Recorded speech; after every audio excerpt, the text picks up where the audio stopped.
Okay. Hello everyone. Today's our 15th lecture of sequential circuit. Okay. So आज हमने एक नया टॉपिक स्टार्ट करते हैं जो कि है काउंटर. ठीक है. सीक्वेंशियल सर्किट में एक सर्किट होती है जिसको हम बोलते हैं काउंटर. ठीक है. तो उसके बारे में हम आज पढ़ेंगे. ठीक है. सो देखते हैं कि व्हाट इज काउंटर सबसे पहले. Okay. So special type of sequential circuit used to count the number of pulses is known as counter. मतलब कि हमारे जो क्लॉक की जो पल्सेस आती है या किसी भी हम चीज की पल्सेस ले ले उसको काउंट करने के लिए हम इस सर्किट जिसको हम बोलते हैं काउंटर उसका यूज करते हैं. ठीक है.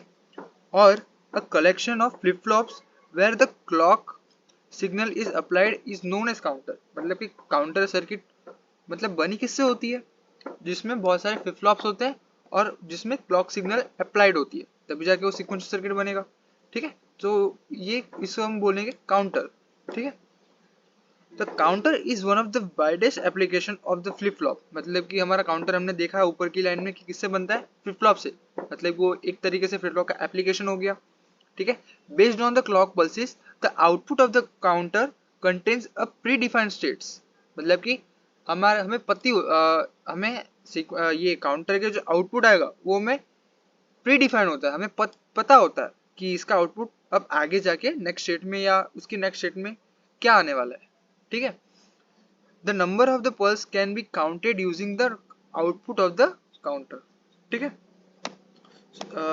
ये कुछ हमारा काउंटर कुछ इस तरीके से दिखेगा जिसमें नंबर ऑफ फ्लिप फ्लॉप्स होंगे. अब कौन से फ्लिप फ्लॉप होंगे उसमें हम कोई भी मतलब आप कोई भी फ्लिप फ्लॉप यूज कर सकते हो. इधर ये टी फ्लिप फ्लॉप से बना हुआ काउंटर है जिसमें दो काउंटर है, क्लॉक पल्सेस लगी हैं और इनपुट दिया है लॉजिक 1. ठीक है. आगे जाके हम इसके बारे में और डिटेल में बात करते हैं. ठीक है. सो ये यूज कहाँ होता है कि it is use for frequency division. अब मान लेते हैं कि ये हमारा काउंटर है मोड एन का. अब मोड नंबर क्या है वो हम आगे देखते हैं. बस सिंपली ये है एक काउंटर है मोड एन का.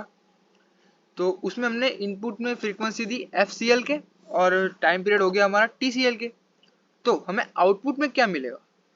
तो अगर हमारे काउंटर का मोड है एन तो उसका जो आउटपुट होगा वो हमें मतलब कि हमने जो इनपुट में फ्रीक्वेंसी दी है वो उसके नंबर ऑफ मोड के डिवाइड हो जाएगी इनपुट फ्रीक्वेंसी. मतलब कि आउटपुट फ्रीक्वेंसी क्या हो जाएगी F C L K by N. And time period क्या हो जाएगा जो भी टाइम पीरियड था उसके उसके मल्टीप्लाई में मोड नंबर हो जाएगा. मतलब कि N into T C L K. ठीक है. सो इस ये N into T C L K हुआ उसका मतलब कि जो हमारा पल्स है वो थोड़ा लंबा खींच गया. जो पहले टी सी एल के था वो N times T C L K हो गया.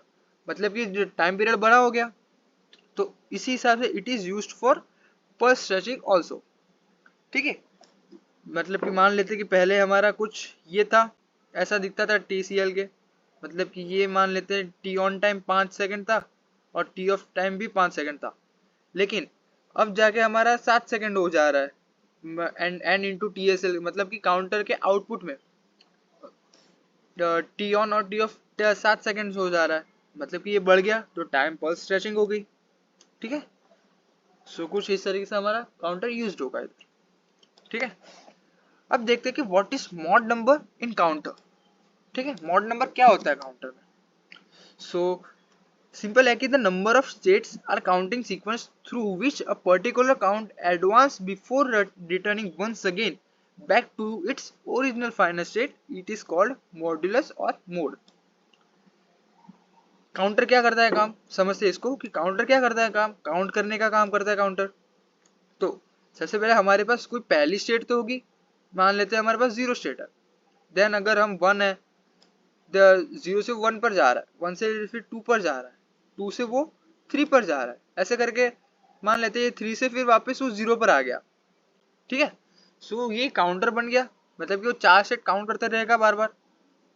सो जितनी हमारी स्टेट्स है एक तो ये है zero one two and three है. ये चार स्टेट्स हुई हमारी.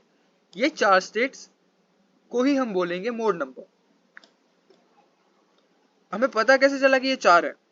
जहां से हमारी लास्ट स्टेट, मतलब जैसे कि यहाँ पर लास्ट स्टेट 3 है, 3 के बाद वो वापस जो पहले ओरिजिनल स्टेट थी उसको रिपीट करना स्टार्ट कर देगा। मतलब कि जहां से वो स्टार्ट कर दे वहां हमारा लास्ट स्टेट, मतलब काउंटर की वो लास्ट स्टेट आ जाएगी। सो वहां से लेके स्टार्टिंग तक अगर हम स्टेट्स गिने टोटल तो कितनी हो रही है? 0 1 2 3, मतलब कि 4 स्टेट्स हो रही है। मतलब कि उसको हम बोलेंगे फोर मोड 4 काउंटर। ठीक है, मोड 4 काउंटर। ठीक है, in other words the modulus, मतलब कि mode is the number of states. ठीक है, जो मैंने बोला number of states the counter counts and is the dividing number of the counter. मतलब कि फ्रीक्वेंसी एन नंबर से डिवाइड होती है और टाइम पीरियड एन नंबर से मल्टीप्लाई होती है, मोड नंबर से। एग्जाम्पल अगर हम देखें तो ये 0 1 2 एक तो हमने देखा, 0 1 2 3 जिसमें कितनी टोटल 4 स्टेट्स हुई। अगर हम ये देखें हाँ, जरूरी नहीं है कि जो सीक्वेंस है, मतलब कि जो स्टेट्स है वो सीक्वेंस में ही हो, मतलब कि 0 1 2 3 या 3 2 1 ही हो, कुछ भी स्टेट्स आ सकती है। हमें वो रिक्वायरमेंट के हिसाब से हम काउंटर बनाते हैं। ठीक है, सो 0 2 3 1 5 6 ये स्टेट, ये काउंटर हो गया जिसमें टोटल कितनी स्टेट्स हुई? 6 स्टेट हो गई। ठीक है, अब एक डाउट आता है कि अगर स्टेट्स रिपीट हो रही हो तो, मतलब कि 1 2 3 के बाद वापस 1, वापस 0 2 3, तो यहाँ कितने मोड हुए? मैंने तो लिखा है 9 मोड। ठीक है, लेकिन मैंने क्या बोला कि जहां से लास्ट स्टेट आके वो स्टेट को वापस रिपीट करने लगे, मतलब कि 0 वापस ओरिजिनल स्टेट पे आ जाए और फिर सेम पैटर्न रिपीट करे। 0 1 2 3, फिर 3 के बाद वापस 0 1 2 3, 3 के बाद वापस 0 1 2 3, वो हो गया हमारा 4 मोड। लेकिन यहाँ पर क्या हो रहा है? 1 2 3 है, उसके बाद वापस 1 तो आ गया, लेकिन 1 के बाद क्या है? 0 आ रहा है, 0 के बाद 2 3, वापस 1 आया, फिर 4, फिर कुछ नहीं है। मतलब कि ये 4 जाके कहाँ रुकेगा? वापस वो 1 पर आ जाएगा, फिर वापस 1 2 3 1 0 2 3 1 4, वापस 4 के बाद 1 पर। मतलब कि यहाँ पर मैटर नहीं करती कि स्टेट्स रिपीट कितनी बार हो रही है, वहां यहाँ पर पैटर्न मैटर करती है कि पैटर्न कितनी बार रिपीट हो रही है। स्टेट्स रिपीट करे तो नो डाउट उसको हम स्टेट नंबर ऑफ स्टेट में मतलब कि गिनते जाएंगे। लेकिन जो हमारी पैटर्न है, पैटर्न हमारी रिपीट होने लगी, मतलब कि वो वहां पर स्टॉप हो गया, मतलब वो स्टेट्स बढ़ाना स्टॉप हो गया, वो उतने ही मोड उसके आ गए। मतलब यहाँ पर कितने के मोड्स हुए? 1 2 3 4 5 6 7 8 9। ठीक है, तो ये मोड 9 काउंटर हो गया। ठीक है, सो कुछ इस तरीके से मोड नंबर काउंटर में होते हैं। ओके, अब देखते हैं हम थोड़े सिर्फ इंट्रोडक्शन ही देखेंगे अभी। इसके बारे में हम सारे काउंटर्स के बारे में आगे और बात करेंगे वीडियोस में। लेकिन सबसे पहले थोड़े ओवरव्यू ले लेते हैं कि टाइप्स ऑफ काउंटर, काउंटर में टाइप्स क्या होता है। तो सबसे पहले कि based on clock signal, based on clock connection. तो मतलब कि क्लॉक की कनेक्शन कैसे होती है फ्लिप फ्लॉप में, तो उस तरीके से भी हमारे दो टाइप्स बनते हैं, एक तो एसिंक्रोनस काउंटर और दूसरा सिंक्रोनस काउंटर। ठीक है, दूसरा होता है कि based on sequence of states, मतलब कि सीक्वेंस कैसे रह रही है, 0 1 2 3 1 2 3 4 या जैसे भी बोल लो आप, या अनडिफाइंड कुछ भी। तो उसमें दो आते हैं, up counter and down counter. ठीक है, और एक दूसरा मतलब कि अदर टाइप्स में देखने जाए तो एक रिंग काउंटर आता है और एक जॉनसन काउंटर आता है। ठीक है, सो सबसे पहले थोड़ा आज हम देखते हैं कि एसिंक्रोनस काउंटर और सिंक्रोनस काउंटर में मतलब दोनों है क्या और दोनों में डिफरेंस क्या है। ठीक है, सो यहाँ पर पैराग्राफ है सिंक्रोनस एंड एसिंक्रोनस काउंटर का डिफरेंस है। सो सबसे पहले पढ़ते हैं कि सिंक्रोनस काउंटर में क्या होता है कि in the synchronous counter there are continuous clock signal with flip flop use to produce the output. मतलब कि हम कोई भी काउंटर ले ले, उसमें नंबर ऑफ फ्लिप फ्लॉप्स होंगे, multiple number of flip flops होंगे, उस हर एक फ्लिप फ्लॉप में क्लॉक्स लगी होगी। तो वो क्लॉक्स हर एक को अलग अलग जा रही है या एक एक जा रही है, वो दो चीज आती है। जिसमें हर फ्लिप फ्लॉप में सेम क्लॉक इनपुट अप्लाई हो रही हो, वो होगा हमारा सिंक्रोनस काउंटर। एंड जिसमें हर एक फ्लिप फ्लॉप को अलग अलग क्लॉक दी जा रही हो, उसको हम बोलेंगे एसिंक्रोनस काउंटर। ठीक है, इन the synchronous counter the operation is fast and asynchronous में स्लो होता है, क्योंकि हर एक फ्लिप फ्लॉप को हमने अलग अलग क्लॉक दी है। मतलब कि एक आउटपुट देगा, फिर जाके दूसरे को क्लॉक मिलेगा, फिर जाके वो आउटपुट देगा। लेकिन सिंक्रोनस में क्या होता है, सबको एक साथ क्लॉक मिल जाती है, तो वो आउटपुट साथ ही में पैरेलली जनरेट कर देता है। ठीक है, तीसरा पॉइंट क्या है कि a synchronous counter is also known as parallel counter. हर एक आउटपुट हमें साथ में मिल जा रहा है तो उसको पैरेलल काउंटर बोलेंगे। और एसिंक्रोनस में क्या है, एक के बाद एक हमें आउटपुट मिल रहा है, मतलब कि अगर 3 फ्लिप फ्लॉप है एक काउंटर में तो एक फ्लिप फ्लॉप पहले आउटपुट देगा, फिर दूसरा दूसरे में, थोड़ी देर के बाद फिर तीसरा तीसरी बार देगा, मतलब कि सीरियली वो वर्क करेगा। ठीक है। चौथा पॉइंट क्या है कि synchronous counter produce less error than asynchronous counter, क्योंकि क्लॉक सिंपल ही है, क्योंकि क्लॉक जिसमें सबसे साथ में जा रही है तो उसमें एरर प्रोड्यूस होने का चांस बहुत कम है कंपेयर टू एसिंक्रोनस काउंटर। ठीक है। पांचवा पॉइंट कि the design of the synchronous counter is complex.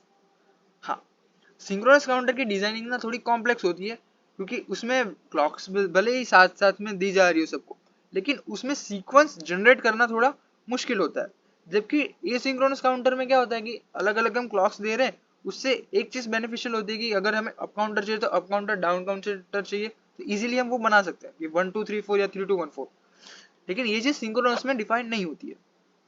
ठीक है। Synchronous counters can work with a flexible number of count sequence. हाँ, ये मैंने बोला कि वो मतलब आप फिक्स नहीं होता कि वो 0 1 2 3 जाएगा या 3 2 1 जाएगा, आप जो चाहो वो उसमें सीक्वेंस बना सकते हो। लेकिन एसिंक्रोनस में क्या होता है, या तो आप अप सीक्वेंस बना सकते हो या तो वो डाउन सीक्वेंस बना सकते हो। हम 0 1 2 3 बना सकते हैं, 3 2 1 0 बना सकते हैं, लेकिन 0 2 3 1 4 ये नहीं बना सकते। मतलब कि कुछ भी हम नहीं बना सकते, सिर्फ उसमें सीक्वेंस में जाना पड़ेगा, या तो अप सीक्वेंस या तो डाउन सीक्वेंस। ओके। हाँ, थोड़े की पॉइंट्स है काउंटर के बारे में कि काउंटर वर्क कैसे करेगा। ठीक है। For the working of counter inputs are of the flip flops are always high. हाँ, ये सबसे मेन पॉइंट है अगर हमें काउंटर को वर्क करवाना है तो। अगर हम काउंटर में फ्लिप फ्लॉप जो यूज हो रहे हैं वो जेके है, जेके फ्लिप फ्लॉप है, तो जेके फ्लिप फ्लॉप में सारे जेके फ्लिप फ्लॉप के दोनों इनपुट्स हमेशा 1 1 होने चाहिए। अगर हम टॉगल फ्लिप फ्लॉप ले रहे हैं तो टॉगल इनपुट हाई होना चाहिए। ठीक है।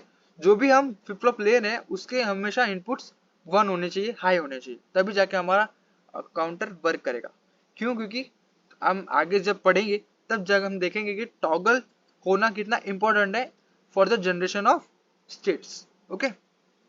दूसरा पॉइंट क्या है कि at the time of designing of counter to find the number of flip flops in the given state always consider the highest number of states. मतलब कि हमने पीछे क्या देखा, ये एक एग्जांपल ले लेते हैं, ये वाला एग्जांपल लेते हैं 0 2 3 1 5 6। ठीक है। ये मान लेते हैं कि हमें ये काउंटर जनरेट करना, डिजाइन करना। सो उसमें नंबर ऑफ फ्लिप फ्लॉप्स कितने होंगे, वो कैसा डिसाइड होता है कि जो जिस स्टेट का नंबर सबसे हाई है, यहाँ पर नंबर ऑफ सबसे हाई नंबर कौन सा है, 6 है। तो हमें पता है कि 6 को हम बाइनरी में कैसे लिख सकते हैं, 101। ठीक है। नहीं, 6 को हम बाइनरी में कैसे लिखेंगे, 110, सॉरी 110 लिखेंगे। सो 110 मतलब कि 3 बिट्स हुई 110, है ना, 110 3 बिट्स हुई 110। अब उसको 3 बिट्स को 3 आउटपुट बनाने के लिए हमें कितने फ्लिप फ्लॉप चाहिए होंगे, 3 फ्लिप फ्लॉप। ठीक है। फिर से अगर देखें कि 6 नंबर है, 6 को हम बाइनरी में कन्वर्ट करते तो हम 110 लिखेंगे, 1110। अब ये तीनों सीक्वेंस, तीनों बिट्स को हमें आउटपुट चाहिए एज अ, किसका आउटपुट चाहिए, फ्लिप फ्लॉप के, तभी हमें सीक्वेंस मिलेगा। तो इसको हमें आउटपुट अगर बनाना हो तो एक आउटपुट तो हमारा एक फ्लिप फ्लॉप से बन जाएगा 1, ये वाला दूसरे फ्लिप फ्लॉप से, और ये वाला तीसरे फ्लिप फ्लॉप से बन जाएगा। कैसे बनेगा वर्किंग हम उसको आगे देखेंगे। लेकिन अगर एक सिंगल बिट को हमें आउटपुट में मिलना हो, मतलब आउटपुट में चाहिए, तो उसको हमें सिर्फ एक फ्लिप फ्लॉप से ही बना सकता है। मतलब कि यहाँ पर 3 है, तीनों को 3 हमें आउटपुट चाहिए तो 3 फ्लिप फ्लॉप की नीड हमें पड़ेगी। मान लेते हैं कि हमारे पास किसी सीक्वेंस में 7 भी, सॉरी 7 नहीं 8 भी है। ठीक है। अब 8 को हम बाइनरी में कैसे लिखेंगे, 1 0 0 0 1 0 0, कुछ इस तरीके से लिखेंगे। तो इसको, इसमें अगर हम फ्लिप फ्लॉप कितने यूज करेंगे, तो हमारे पास 4 बिट्स है, मतलब कि 4 फ्लिप फ्लॉप यूज करेंगे हम। ठीक है। सो कुछ इस तरीके से हमारा number of flip flop decide होगा। और हाँ, अब अप काउंटर और डाउन काउंटर के बारे में आते हैं कि same nature and opposite nature. Same nature हो तो down counter and opposite nature हो तो अप काउंटर। अब सेम नेचर क्या, अपोजिट नेचर क्या है, समझता है। ये हमने जो यहाँ पर डायग्राम बताई, ठीक है, उसमें क्लॉक दी जा रही है एक तो, और एक जो हमारा आउटपुट है वहां से क्लॉक दी जा रही है, ठीक है। सो अब हम यहाँ पर देखेंगे कि पहले तो क्लॉक आ कहाँ से रही है और क्लॉक मिल कौन सी रही है। अब अगर हम ये टी बी फ्लिप फ्लॉप की बात करें तो बी को हमें क्यू ए मतलब कि पॉजिटिव, हमें पता है कि फ्लिप फ्लॉप के दो आउटपुट्स होते हैं, एक तो क्यू ए और उसका कॉम्प्लीमेंट क्यू ए बार। सो यहाँ पर एक तो पॉजिटिव में से क्लॉक निकल रही है और हमने इधर पॉजिटिव ही दी है, पॉजिटिव क्लॉक ही दी है। अगर नेगेटिव क्लॉक दी होगी तो यहाँ पर एक बबल होता है ना। सो पॉजिटिव पॉजिटिव मतलब यहाँ पर हमने क्या बोला, सेम नेचर, सेम नेचर तो डाउन काउंटर, ऑपोजिट नेचर तो अप काउंटर, मतलब कि जहां से आ रहा है वो भी पॉजिटिव और जो जा रहा है वो भी पॉजिटिव है, दोनों पॉजिटिव है तो सेम नेचर हुए तो वो डाउन काउंटर हुआ। ऑपोजिट नेचर मतलब दोनों में से कोई एक नेगेटिव होगा तब जाके वो अप काउंटर बनेगा, ठीक है। आगे हम डायग्राम में देखेंगे और इसकी, ठीक है। सो ये एक याद रखने की टेक्निक है कि डाउन काउंटर हम आइडेंटिफाई कैसे करेंगे काउंटर कौन सा है, डाउन है कि अप है। सो अगर सेम नेचर हुआ तो वो डाउन हो जाएगा और अपोजिट नेचर हुआ तो वो अप हो जाएगा, ओके। अब एसिंक्रोनस काउंटर क्या होता है, अगर, ठीक है, दो फ्लिप फ्लॉप से हमारे पास, सॉरी हाँ, एक काउंटर है उसमें दो फ्लिप फ्लॉप दिए गए हैं। हमने क्या बोला, एसिंक्रोनस मतलब सबको अलग अलग क्लॉक दी जा रही है, सबको अलग अलग क्लॉक दी जा रही है, ठीक है। अब हाई, हमें पता है कि इनपुट हमें हमेशा हाई देना है, 1 देना है। तो यहाँ पर क्या किया कि ये फर्स्ट क्लॉक यहाँ पर पॉजिटिव दी है और दूसरी भी यहाँ पर एक पॉजिटिव ही दे दिया, लेकिन वो मैटर नहीं करता। एसिंक्रोनस में क्या होता है सिर्फ कि दोनों फ्लिप फ्लॉप्स को दोनों अलग अलग क्लॉक दी जाती है, तो वो यहाँ पर मैंने दी है। तो कुछ इस तरीके से हमारा एसिंक्रोनस काउंटर दिखता है। यहाँ पर जरूरी नहीं कि दो ही फ्लिप फ्लॉप हो, दो से ज्यादा भी हो सकते हैं, लेकिन ये सिर्फ एक एग्जाम्पल है, ठीक है। यह सिंक्रोनस काउंटर जिसमें क्या है कि एक क्लॉक है और दोनों में साथ में अप्लाई हो रही है। तो सिंक्रोनस काउंटर में क्या होगा, इनपुट्स तो हाई होंगे ही होंगे, हमारे पास आउटपुट भी दो होंगे, लेकिन उसमें जो क्लॉक्स दी है वो दोनों क्लॉक साथ में दी जा रही है, दोनों फ्लिप फ्लॉप को, ठीक है। अब आते हैं अप काउंटर पे, ठीक है। अब अप काउंटर में हमने क्या देखा इधर कि अपोजिट नेचर होना चाहिए, है ना। सो अपोजिट नेचर होने के लिए अगर हम यहाँ, ये फर्स्ट क्लॉक तो ठीक है, यहाँ पर क्लॉक पॉजिटिव है, पॉजिटिव क्लॉक दी जा रही है और यहाँ पर भी पॉजिटिव है। सो यहाँ पर अपोजिट नेचर होना चाहिए अप काउंटर के लिए, ओके।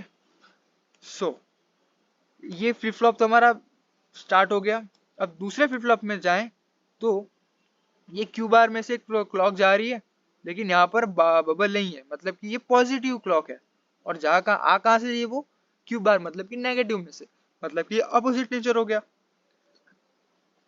लेकिन फर्स्ट पे सिर्फ चेक करके रुक नहीं जाना है, हमारे पास जितने भी फ्लिप फ्लॉप्स आगे हैं उसको हमें सबको चेक करना होता है। ये भी क्यू भी कॉम्प्लीमेंट से निकल रही है और पॉजिटिव दे रही है, सेम इधर कॉम्प्लीमेंट्स में से निकल रही है और पॉजिटिव दे रही है, मतलब कि तीनों फ्लिप फ्लॉप अपोजिट नेचर पर काम कर रहे हैं, तो इसको हम बोलेंगे अप काउंटर। बाकी सारे लॉजिक सेम है कि सब काउंटर के इनपुट्स, सब फ्लिप फ्लॉप के इनपुट्स 1 होने चाहिए, ठीक है, वो सब सेम ही है, बस सिर्फ डिफरेंस क्या है कि अपोजिट नेचर है इधर क्लॉक्स का।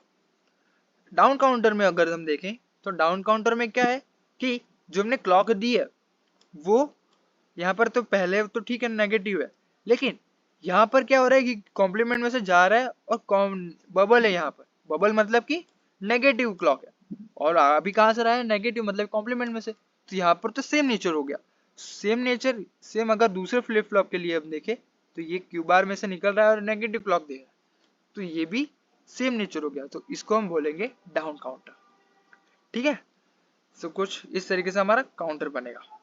हाँ, अब हमें पता कैसे चलेगा कि हमें लिखना कौन सा इनपुट पहले है, मतलब कि ये इनपुट हो गया, हमने 110 देखा एक एग्जांपल, तो 110 है, 110, ठीक है। अब QA 1 है कि QA 0 है, वो कैसे डिसाइड होगा।